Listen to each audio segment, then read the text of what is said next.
दुल्हे के बहिन के दुआर बड़ी भारी बा। ओमे शीशा लागल अलमारी बा। ओमे चलत रेलगाड़ी बा। ओमे कोई बेचत तरकारी बा।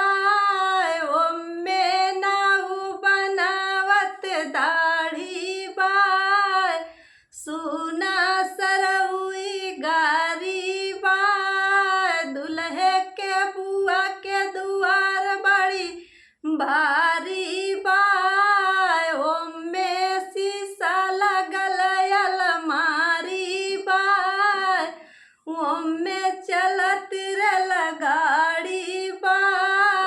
ओमे कोई बेचत तरकारी बा। ओमे